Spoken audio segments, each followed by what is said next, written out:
अंततः जिस दिन तुम्हारी पूजा विधि समाप्त हो जाएगी, उसी दिन से ये सोचे बिना कि वो गुरुवार है या नहीं है, तुम मेरी सच्चरित्र का सप्ताह पारायण ज़रूर करना।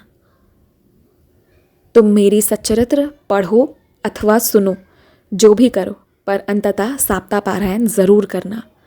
और इस दौरान मैं भी शामिल होऊंगा तुम्हारी ज़िंदगी में। मैं तुम्हें स्वप्न दर्शन भी दूंगा। और याद रखना, ये सप्ताह पारायण कुछ मांगे बिना बस मेरे लिए करना है तुम्हें। तो इसे जितने भक्ति भाव से और जितने ध्यान से कर सकते हो उतने ध्यान से करना। अब तक जिस रिश्ते में तुम फंसे हुए थे, तुम्हें धोखा मिल रहा था, अब उस रिश्ते में सामने वाला इंसान फंस चुका है। ना चाहते हुए भी अब वो तुम्हारी निंदा नहीं कर सकता। ना चाहते हुए भी अब उसे समाज के सामने तुम्हारे लिए सम्मानजनक शब्दों का ही प्रयोग करना पड़ता है।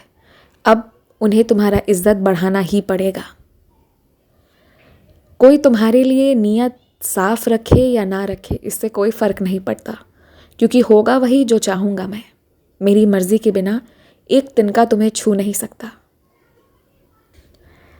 और अपने कुछ बच्चों से मैं ये कहना चाहता हूँ कि तुम जब भी अन्नदान कराने की सोचते हो ना, उसमें ज़्यादा विलम्ब मत किया करो। वो अत्यंत शुभ कार्य है, उसे जल्दी से शुरू कर दो। लेकिन एक बात का विशेष ध्यान रखना कि जितने लोगों को खिला रहे हो उतने लोगों को तुम जल भी प्रदान करो।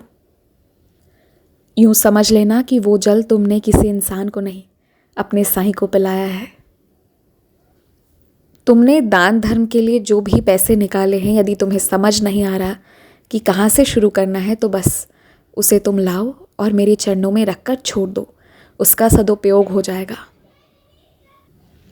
और आने वाले कुछ दिन बस अपने काम को मन लगाकर करना, चाहे तुम्हें तुम्हारे हिसाब का फल मिले या ना मिले। बस कुछ दिन की बात है और फिर देखना, वहीं जहाँ तुम्हें लग रहा है कि सब गड़बड़ हो रहा है, वहीं से तुम्हारे लिए बहुत सुंदर निकल कर आएगा। तुम्हें अभी बहुत से नए लोगों से मिलना है और अभी तुम्हारे लिए बहुत सारे दरवाजे खुल रहे हैं। जो तुम्हें अच्छा लगे बस उस ओर चलना। मैं तुम्हारे साथ रहूँगा। खुश रहो।